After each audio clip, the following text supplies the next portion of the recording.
안녕하세요. 반갑습니다. 요번에 이제 여러분들의 그 우하우스 12회째 우하우스를 이제 광주 폴리와 함께 이제 어떤 파트너십을 갖게 됐어요. 근데 이제 굉장히 우연히 왜냐하면 작년에 이제 그 저희 서울시립대 팀이 이제 그 1등을 하게 되었고 올해 이제 기획단 역할을 하고 계신데 저희 광주 폴리의 전체적인 주제를 모르고 있는 상태에서 그냥 왜 나한테 그 자문을 구하려고 했는지 모르겠지만 그냥 이렇게 얘기하다가 그 주제가 거의 동일하다라는 것을 이제 알게 되어서 그 같이 이렇게 하면 좋겠다라는 생각을 하게 돼서 이제 이렇게 구체적으로 오늘이 이제 같이 그 자리를 하는 그런 첫 계기였어요. 그래서 아까 약간 그 부분 말씀하셨는지 모르겠는데 이제 전시를 여러분들 아마 20몇 개의 작품이 다 그 광주로 가기는 뭐 현실적으로 어려워서 그 중에서 뭐 대여섯 작품, 많은 경우에 뭐 한 6, 7작품이 이제 선정이 되어서 이제 그 아시아문화전당 주변에서 이제 다시 설치를 하는 걸로 그렇게 돼 있고 그 부분은 말씀하셨지만서도 지금 이제 그 여러분들이 이제 튜터십을 하는 그런 과정이 있잖아요. 근데 그거를 이제 여러분들의 이제 그 DFD의 주제 그리고 저희 요번에 이제 그 5차 광주 폴리의 주제를 그 순환 폴리라고 해서 오늘 이제 이 광주 폴리의 그 순환이라는 주제를 말씀을 드리려고 하는데 이제 아주 같은 건 아니지만 기본적으로 그 정신이 이제 저는 같다고 생각을 해서 우리가 이제 이런 파트너십을 갖게 되었는데 잘 알겠지만 순환 경제라는 이 개념이 굉장히 지금 현재 기후변화의 어떤 그 아주 정말 너무나 큰 지금 문명사적인 어떤 상황이죠. 이것을 이제 대응하고 어떻게 하든지 우리가 그 움직여 나갈 수 있는 그런 어떤 방향이 이제 순환 경제라고 우리가 크게 얘기하는데 이것을 과연 그 건축에서 어떻게 구현해 나갈 수 있는지를 이번에 이제 5차 폴리에서 제가 이제 그 주제로 잡게 되었는데 광주 폴리라는 그 사업 자체에 대해서는 제가 따로 설명을 드리지 않아도 될 것 같아요. 그 저기 그렇게 잘 돼 있지는 않지만 광주 폴리의 웹사이트가 있고 그동안 이제 한 12년째 한 30개 정도의 작업들이 이제 광주 도심에 이제 설치가 돼 있어서 기회가 뭐 여러분들이 같이 이렇게 갈 수 있는 기회가 많지는 않을 것 같은데 어쨌거나 주로 이제 광주 구도심에 이렇게 위치하고 있어요. 그래서 어떤 분들은 아마 폴리라는 말에 이렇게 익숙치가 않을 수가 있는데 한때는 그 국내외 건축계에서 아주 뭐 그 키워드였어요. 그래서 뭐 한 프로젝트를 말씀을 드린다면 1980년대 중반에 이제 그 파리의 외곽에 있는 어떤 지금 우리가 도시재생이라는 말을 하는데 옛날에 이제 도살장이었던 그 지역이 지금 뭐 굉장히 중요한 이제 공원이 됐죠. 라빌레트 공원인데 그때 이제 당선안이 이제 베르날 추미가 이제 건축가였는데 거기에 여러 가지 굉장히 아주 혁신적인 아이디어들 있었는데 그 중에 하나가 이제 폴리라는 개념이었어요. 그래서 여러 가지 어떤 그 건축적 그 층위들이 이렇게 겹쳐 있는 어떤 아이디어로 이 프로젝트가 진행되었고 이렇게 점으로 빨간 것들을 이제 추미가 이제 폴리라고 불렀어요. 그래서 그때 뭐 센세이션을 했었고 그 이후에 이제 저마다 폴리라는 것을 이제 그 하고 싶어 했는데 이 폴리라는 말 자체의 역사적인 기원은 이게 왜 바보라는 거잖아요. 어리석은 짓 이런 것들이 이제 폴리라는 뜻인데 그 건축과의 이제 관계에 있어서 구체적으로 이게 서양 조경사에서 많이 쓰였던 거죠. 18세기쯤에 그 특히 이제 그 영국식 정원에서 그러니까 쓸데없이 있는 건물이라는 뜻이에요. 그러니까 특별한 기능이 없는데 어떤 그 조경의 구성에 있어서 재미난 요인, 어떤 시선을 끌 수 있는 그런 것들을 이제 폴리라고 이제 불렀고, 그게 이제 베르나르 슈미의 라빌레트의 폴리의 직접적인 이제 전례가 되는데, 그래서 이제 특히 이제 뭐 광주 자체에서도 폴리를 이제 사업을 십수년째 하고 있는데도 뭐 잘 모르는 사람들이 많아요. 그래서 저는 이제 폴리란 뭐냐라고 이제 할 때 우리나라의 전통에서 정자다. 그리고 정자가 굉장히 다른 서양의 조경의 전통과 달리 그 정자가 갖고 있었던 굉장히 어떤 설득력이 있는 어떤 이유가 있었어요.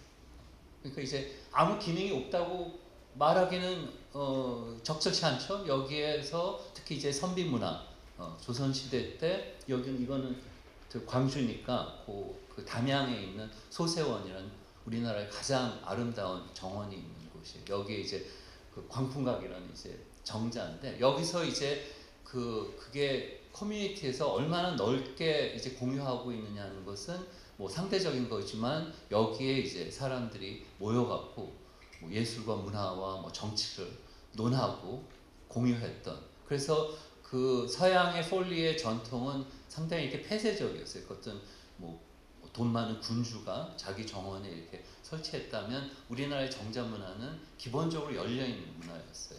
그러니까 이제 이 소세원이라는 것이 단지 그 소유주만이 이제 그 사유화하는 것이 아니라 그 제한돼 있긴 했겠지만서도 커뮤니티의 어떤 문화를 공유하는 것이 이 정자였던 것 같아요. 그러니까 이제 그 광주 폴리라는 것은, 여기는 이제 어떤 별서 정원이었지만서도 이제 이 광주 폴리는 기본적으로 도심 안에 있었고 있고, 그리고 그것이 그 공공의 어떤 예산으로 되는 거기 때문에 그 공공성을 담보해야 된다라는 측면에서는 그 정자의 전통에 딱 맞는 거죠.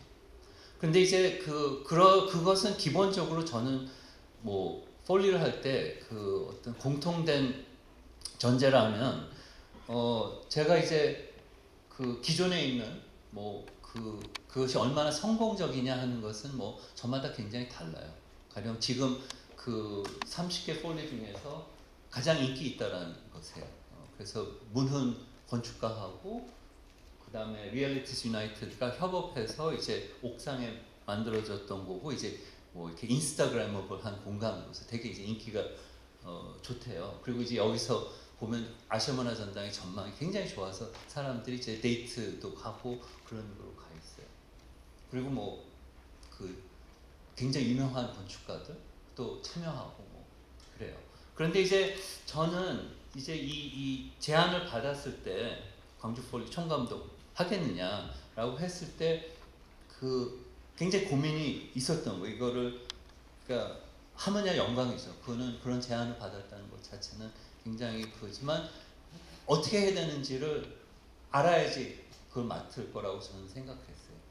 그냥 뭐 하지 뭐 이럴 수는 없는 것 같아요. 그래서 제가 이 순환 폴리의 주제를 하게 되었던 어떤 제 개인적인 배경 잠깐만 설명을 드리면, 저는 뭐 여러분들처럼 건축과를 나왔지만 사실은 이렇게 디자이너도 아니고, 아까 가나다상처럼 엔지니어도 아니고, 사실은 그 학부 때 뭐 건축 공부하고 그러다가 여러 가지 그 저의 세대가 갖고 있었던 고민들 때문에 결국에는 이제 주된 어떤 저의 공부는 그 학자로서였어요. 그러니까 건축 역사와 이론과 비평을 이제 공부하는 사람이 됐고, 제가 이제 책을 저의 뭐 대표 저서로 하면 한쪽은 이제 그 영어권에서 먼저 나왔던 제 박사 논문이었고, 이제 요 왼쪽은 제가 귀국 한국에 돌아와서 했던 어떤 비평 작업으로서는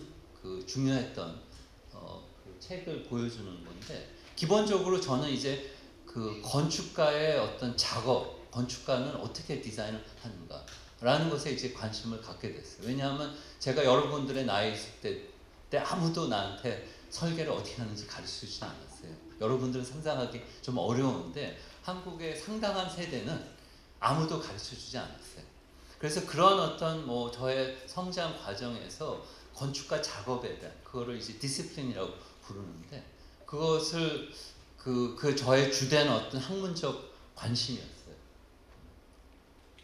그러다가 이제 그런 어떤 관심들 쭉 가다가 이제 한국의 특히 건축가들하고 관계를 이제 가지면서 점점 이제 전시 기회를 많이 하게 됐어요.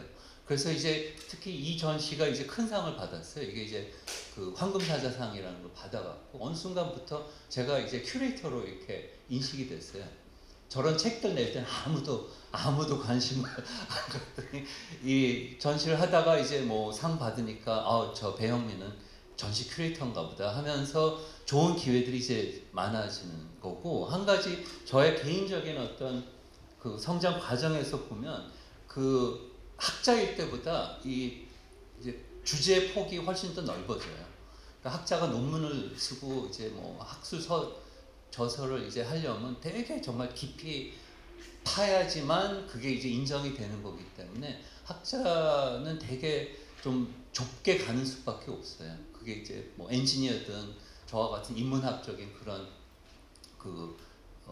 리서치 하는 사람이든 간에 그렇게 되는데, 전시는 폭이 넓어야 돼요. 일단은 전시는 그 청중이 다르고 그 좁은 전문서를 읽는 독자보다는 훨씬 더 그 넓은 어떤 청중에 대응을 하고 주제 자체가 어떤 컨템포러리 해야 되고, 그러다가 보니까 이제 제가 전문가가 아닌데도 다뤄야 되는 주제들이 생겨요. 그래서 가령 이때는 이제 남북한 건축을 했단 말이에요. 그러니까 저는 평양을 한 번도 가본 적이 없는데 이 전시를 해야 되는 상황이었어요. 그럼 열심히 공부하죠. 뭐 그리고 평양 갔다 오신 분들 뭐 이렇게 도움을 받으면서 내가 평생에 할 수 있을 것 같지 않은 남북한 건축을 다루게 돼요. 그러니까 이제 그 큐레이터는 학자보다는 이제 폭이 넓어지기 시작하는 것 같아요. 그런데 저는 그게 되게 좋았어요. 그러니까 한편으로 제가 큐레이터로서 활동하는 큰 저의 어떤 즐거움이기도 하고, 또 하나는 이제 아까 가나다 생활과 마찬가지인데 협업이에요. 그러니까 그 학자는 되게 외로워요. 그냥 물론 뭐 만나기도 하고 그러겠지만서도 도서관에 들어가고 자료실 들어가고 이렇게 가야 되는 건데, 전시 같은 것들은 다양한 사람들하고 만나게 되는 게, 그래서 그 두 개 다 즐겁게 하고 있고, 그러면서 이제 큰 전시 기획의 어떤 기회들이 이제 온단 말이에요. 그리고 이제 그거에 따라서 어떤 주제들과 어떤 관심들이 점점 폭이 넓어지면서 저의 어떤 세대적 관심이 이제 바뀌기 시작하는 거예요. 그러니까 건축가 그 작업에 대한 관심이었었는데 되게 그때는 모던한 거였어요. 그러니까 모던한 건축가의 역할은 집을 빨리 많이 물론 잘 지어야죠. 그렇지만 기본적으로 근대의 어떤 성장, 그러니까 인구가 늘어나고 집이 더 많이 필요하고 이것이 근대의 기본적인 조건이, 다들 아시지만 우리나라는 그 세계에서 인구가 줄어드는 때는 아닙니다. 우리는 줄어들고 있어요, 인구가. 그러면 건축가의 역할이 당연히 달라질 수밖에 없어요. 그러니까 이제 건축가의 역할이 달라지고, 또 아까 기후변화라는 이건 문명사적인 어떤 이슈예요. 과연 건축의 역할이 이런 상황에서 무엇이 될 거냐 하는 것을, 이런 특히 전시 기획을 하면서 그 인식을 저는 이제 갖게 된 거예요. 그러니까 길게 봐도 저는 기후변화에 대한 인식이라든지 건축가의 역할의 변화에 대한 것이 한 10년도 안 됐을 것 같아요.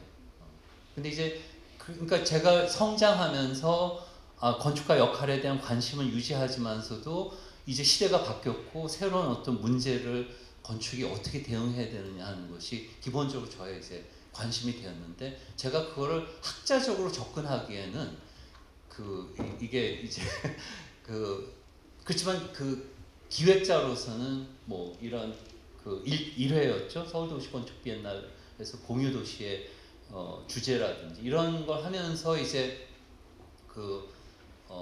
지금 이 시대가 대응해야 되는 어떤 문제들을 어떻게 이제 건축이 대응할까라는 것을 고민하기 시작하고, 그것을 전시기획자로 어떻게 그걸 풀어내야 되느냐는 것을 이제 익히기 시작했죠. 이거는 이제 재작년이었던 거예요. 그 어쩌면 가장 기본 직접적으로 기후 변화의 이슈를 전시 기획자로서 대응해야 되는 거였었고, 기후 미술관 우리 집의 생 서울 시립미술관에서 했었던 전시고, 뭐 전시 광경을 보고 여러 가지가 있는데, 이때 이제 그 과제가 뭐였냐면, 그래 기후 변화에 대응하고 쓰레기 이슈를 하고 하는데 이 전시를 하면서 쓰레기 만들면 안 되잖아요. 그래서 그때 이제 그 홍 박사라는 이분 아주 제가 너무너무 좋아하는 그래픽 디자이너, 그 바로 이제 협업의 파트너죠. 그래서 이분하고 같이 어떻게 하면 쓰레기를 안 만드는 전시를 할까. 그리고 올해 그때 당시에 국립현대미술관도 그렇고 뭐 부산도 그렇고 다들 이 이슈를 갖고 그 기획했던 전시가 한 꽤 됐었어요. 근데 이제 그 가령 이게 이제 이면지를 이용해 갖고 친환경 폰트와 출력 방법을 고민해 갖고, 그래서 이제 그 상 받았어요. 레드더트라는 상을 받은 전시였는데, 그리고 저희 그 시립미술관 기획자들 뭐 이렇게 같이 이거를 먹업하고 있는 모습인데, 그래서 굉장히 자랑스러웠어요. 정말 쓰레기 안 만들었어요. 모든 그 플라스틱 안 쓰고, 그 다음에 뭐 어디 그 전시대도 다 우리 학교에 있는 책상 빌려와 갖고 뭐 그렇게 하고 그랬었어요. 그래서 이제 전시 철거하는 것도 되게 중요한 장면이었고, 그래서 이면지 다시 해서 그냥 그래서 이제 그 이런 전시, 기후미술관 같은 전시를 하고 나서, 그리고 그런 쓰레기 만들지 않겠다라는 것을 그리고 실제로 실천하고, 그러고 나서 다음 전시에 내가 뭐 언제 그랬느냐 듯이 또 예전에 하던 방식대로 할 수는 없잖아요. 이게 이제 한번 이 이슈가 내 이슈다 라고 하는 순간 되돌아가면 안 되는 것 같아요.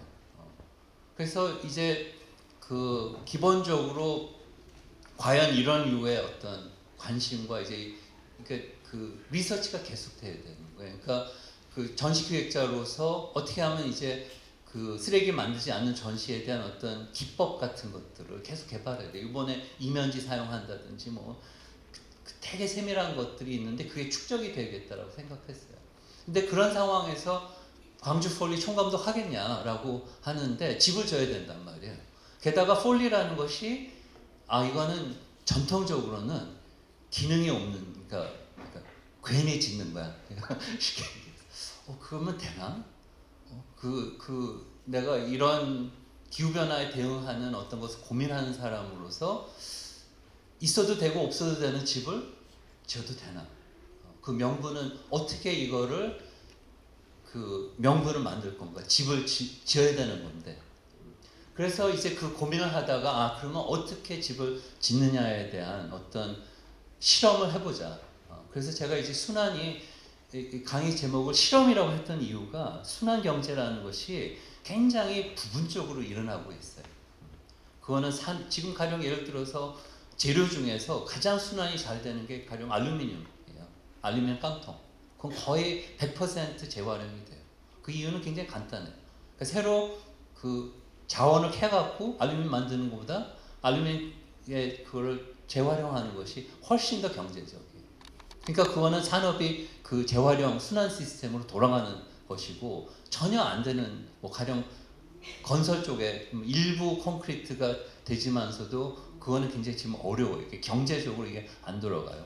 가령 어떤 뭐 회사들 보면 순환 경제가 이렇게 돌아가고 있는 그런 뭐 패브릭을 갖고 이용하고, 그러니까 지금의 순환 경제로 얼마나 갈 수 있는지, 경제 규모 안에서 이 순환 시스템이 이제 그 실제로 작동할 수 있는 게 어디까지인지를 뭐 그거는 분야마다 굉장히 다르고, 그리고 그때 핵심 이슈는 재료예요. 아까 알루미늄 같은 경우에는 그런 거예요. 그 재료적 속성에 따라서, 그리고 거기에 따라서 산업의 구조에 따라서 이제 그게 순환 경제 실제로 작동하느냐 안 하느냐는 것이 달려 있단 말이에요. 그러니까 이제 대부분 다 실험적인 거예요, 지금. 그래서 이제 이 순환 경제로 친환경적인 그 지역 기반, 왜냐하면 이제 탄소 발자국을 줄이려면 이게 원거리에서 재료가 들어온다지. 아까 가나다산 그 목재에 대한 이슈였잖아요. 그러니까 카나다에서 수입하는 게 훨씬 더 싸요.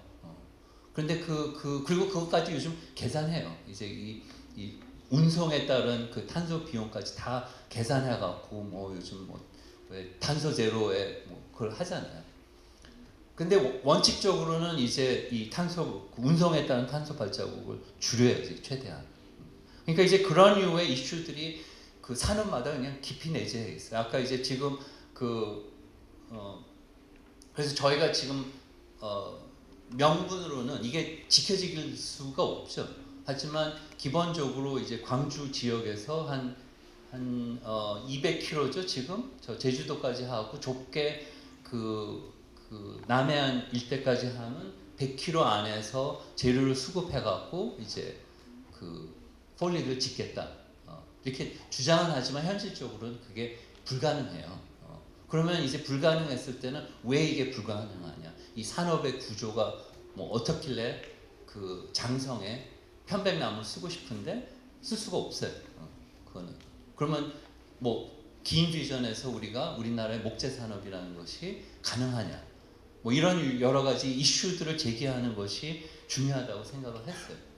그래서 지금 오늘 못 오셨지만서도 저희 우리가 생산 큐레이터라고 했는데 저희 동료 교수님이신 윤정원 교수님이 이제 재료에 대한 것을 이제 연구를 하면서 우리가 지역적으로 어떤 재료들을 사용할 수 있는지를 쭉 리서치를 하고 있고 건축가의 선정도 뭐 굉장히 어떤 논리적으로 이렇게 선정이 가능한 거죠. 이런 류의 어떤 순환에 대해서 관심을 가져온 그 건축가들을 선정하게 돼 있었어요.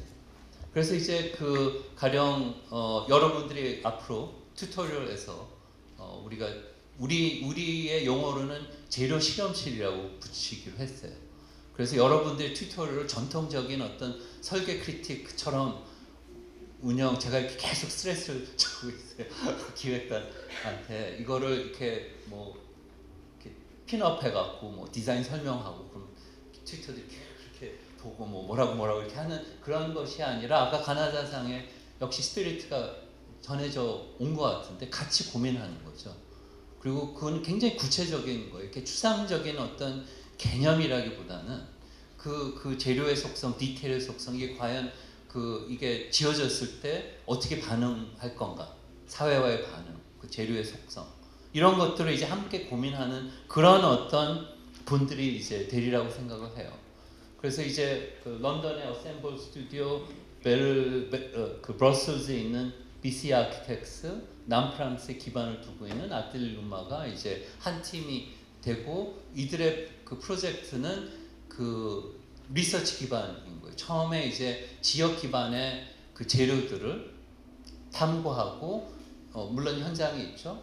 그러면 이제 어떤 재료를 사용할까? 이 재료들을 순환시켜갖고 건물의 일부가 되려면 어떤 그 과정이 있는지. 그래서 뭐 가령 다 조금 달라니까 어셈블이 가장 조금 전통적인 디자이너 역할을 하고 BC 아키텍스는 특히 이제 하드 재료한 콘크리트라든지 이런 쪽의 재활용에 워낙 전문가들이고 아틀리에 루마는 이제 바이오 머티리얼에 이제 주로 돼 있어갖고 뭐 어떤 그 팀 안에 보면 뭐 화학자도 있고 뭐 아티스트도 있고 엔지니어도 있고 굉장히 다양한 어떤 구성원들이 돼 있어요. 그래서 이들이 올해 한 2월 달에 쭉 지역을 돌아다니면서 이거는 이제 나주에 있는 순환 골재 공장을 봤어요. 이게 이제 콘크리트를 재활용하는 어떤 기존의 시스템들이 있긴 있어요. 이거는 뭐 국가가 지원하는 어떤 순환 시스템이에요. 그러니까 이런 것이 부분적으로 존재하는데 이것이 실제로 작동하는 어떤 영역들이 굉장히 지금 구체적이고 이게 계속 변하고 있는 거예요. 기본적으로 확장될 수밖에 없는 것인데 여러 가지 이제 과정이 이제 필요한 거죠. 지금 요번에 이제 많이 우리가 탐구할 재료가 미역이에요. 해조류. 아까 이제 가나다상도 쿠츠가 이제 칡넝쿨이란 말이에요. 그러니까 이런 어떤 부산물들을 갖고 이제 재료를 하는데 이게 미역이 이게 신재료가 아닌 거예요. 그거는 한옥에 옛부터 우리가 사용했던 이 접착제로서 해조류를 썼단 말이에요. 그러니까 흑벽돌이라든지 흑벽에 이 해조류가 들어가 있었던 거예요. 그래서 되게 재밌었어요. 그러니까 저도 이제 이 감독하면서 너무 힘들어요. 사실 너무 힘든데 즐거움 중에 하나가 진짜 지역에 나가서 그 미역을 이렇게 만져보고 맨날 식탁에 있는 거지만서도 이게 건축으로 들어갈 수 있다라는 것을 깨닫고 그 프로세스를 이제 이해하고 그 공부하고 그런 게 너무 좋아요. 아까 이제 그런 질문들이 있었잖아요. 요번에 이제 디자인 포 디컨스트럭션이라는 것이 여러 가지 방법으로 디컨스트럭션이 될 수가 있네요. 이게 왜 요소들이 해체 조립되는 수도 있고 이렇게 디컴포즈 될 수가 있는 거죠. 그러니까 바이오 플라스틱은 특히 이제 미생물하고 만나야지 이게 분해가 된단 말이에요. 그러면 그 조건이 이제 물이 될 수도 있고 아니면 흙이 될 수 있고 연한이 있을 수 있단 말이에요. 그러면 이제 바이오 플라스틱을 특히 미역이 섞여 있는 바이오 플라스틱이 과연 건축 구조가 될 수 있느냐? 아주 고도의 그거는 아니에요. 그러니까 지금 아까도 잠깐 소개하셨는데 발해가 이제 풍성 구조를 계속 관심 있는 거예요. 그래서 19년이었나 이게 한참 코로나 시절에 이제 카이스트하고 공동 연구해갖고 이제 음압병동을 만들었어요. 그리고 그거는 이 풍성 구조가 아까 모자 예를 보여주셨는데 스케일이 굉장히 다양한 거예요. 그런데 그게 여러 가지 디컨스트럭션은 될 수 있고 재사용이 될 수 있지만 플라스틱이라는 것 자체가 그들이 사용했던 그거는 이제 환경 친화적이지가 않죠. 그래서 이제 환경 친화적으로 만들어자 해서 이제 지금 발해 프로젝트가 이제 진행 중에 있는 거죠. 미역 바이오 플라스틱으로 어디까지 갈 수 있는가? 이게 구조적 성능은 어떻게 달라지니? 그러면 풍선 구조의 디자인이 어떻게 달라지? 몇 년을 이 분해 시점으로 찾을 것인가? 이런 류의 리서치와 고민들을 할 거고 이거는 이제 지금 아까 이토도요 프로젝트예요. 그런데 사실은 이렇게 안 될 거라는 거예요. 이건 계속 진화하고 지금 아까 57이었죠. 일종의 레진 같은 거죠. 그게 고분자 화합물이 이게 이제 천하고 이렇게 만나갖고 과연 이렇게 껍데기 자체가 구조 역할을 할 수 있느냐 하는 그런 어떤 관심에서 일단 초기에 나온 안들이죠. 그 다음에 지금 와 계시지만서도 아까 가나다상도 이제 목재에 대한 발표를 했는데 지금 이제 조남호 소장님의 지금 숨쉬는 폴리라고 이제 이름을 지었고 이것이 이제 제일 먼저 6월 말에 완공이 제일 먼저 되고 여러 가지 지금 이제 환경 친화 서스테이너빌리티에 대한 어떤 방법론들을 지금 이제 이병호 박사님하고 그 다음에 목재 공사를 전문적으로 해주시는 수페하고 같이 이런 어떤 협업 체계에서 지금 이제 지어지고 있는 거죠. 그러니까 아까도 이제 재료에 대한 질문인데 그 폭은 굉장히 넓게 가져주고 싶은 거예요. 그러니까 목재가 가장 어쩌면 전통적이라고 얘기할 수도 있겠지만 사실은 미역은 꽤 전통적인 거예요. 모두 다 얘기하지만 이거는 신재료들이 아니에요. 1000년 동안 써왔던 재료들인데 산업화 과정에서 그것이 잊혀지거나 대량 생산 시스템에 빠졌거나 하는 것을 다시 이제 불러오면서 이것이 과연 이제 순환 경제 안으로 들어올 수 있는지 없는지에 대한 실험을 지금 요번에 하게 되는 거죠.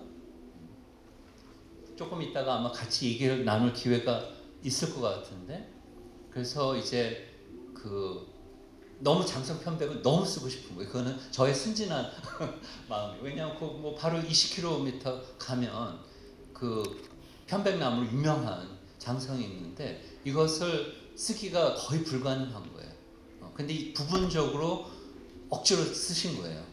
그런데 그거는 경제적인 아까도 마찬가지였잖아요. 아까 기후에 있는 도서관에 목재를 뭘로 쓸 거냐. 캐나다 사람이 쓰니까 훨씬 더 경제적인데 거기도 일본이 훨씬 더 목재 산업이 발달돼 있음에도 불구하고 억지로 쓴 거죠. 그 지역성을 이제 확보하기 위한 거였죠. 그래서 지금 저희 이제 기획진 그 다음에 이제 건축가들 그리고 딴 거보다도 이제 컨설팅이 중요해요. 그러니까 이게 리서치 과정, R&D를 거쳐야지만 되는 어떤 과정이기 때문에 이렇게 이제 저희가 그 포진을 시켰고 그 기본적으로 이게 그 어떤 실험적인 과정에서 전통적인 어떤 건축 설계와 건축가가 중요시하는 어떤 방법론, 어떤 목표에 대한 수정. 그러니까 그 아까도 가나다상이 그랬었잖아요. 저보다 젊은 분이지만서도 이분도 전통적인 어떤 미학, 내가 이렇게 훌륭한 프로젝트라고 생각하는 것과 이제 어떤 새로운 재료와 국법과 방법론들이 도입이 됐을 때 내가 수정해야 될 것이 뭔지를 지속적으로 이제 가늠하고 있는. 좀 뭐 저는 어떻게 했어요? 그러니까 저도 계속 그 가늠을 하고 있는 거예요. 내가 과거에 정말 멋지다고 생각하는 그 여러분들이 현대 건축론이나 서양 건축사, 한국 건축사 보는 그 건물이 정말 좋은 내가 이렇게 좋아하죠. 여전히 좋아하죠.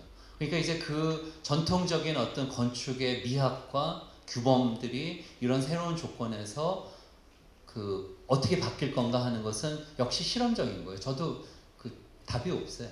그러니까 같이 이제 이 과정들을 거쳐가면서 그걸 찾아 나가는 과정이라고 생각해요. 그러니까 이제 기후 변화에 대응하는 건축의 뭐 전형적인 게 이런 프로젝트예요. 해수면 상승, 뉴욕, 뭐 부산, 인천 당연히 대응해야 돼요. 그러면 그 해수면 상승이 올라갔을 때 그걸 방지하거나 또는 올라왔을 때 어떻게 디자인을 이거는 굉장히 전통적인 건축가가 프로젝트를 만들고 프로젝트를 이제 수행하는 어떤 방식이라고 생각해요.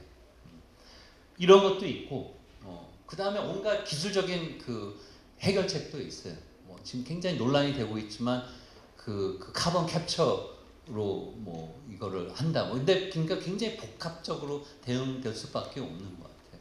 그런데 이 순환 경제라는 것은 그런 어떤 재료 중심으로 그리고 그것을 만드는 어떤 생산의 메커니즘, 그것을 사회가 이렇게 그런 유의 과정과 그 결과물에 어떻게 이제 대응하느냐 하는 아까 social sustainability 얘기죠. 이런 다양한 어떤 그 대응책들이 동시에 일어날 거라고 생각해요.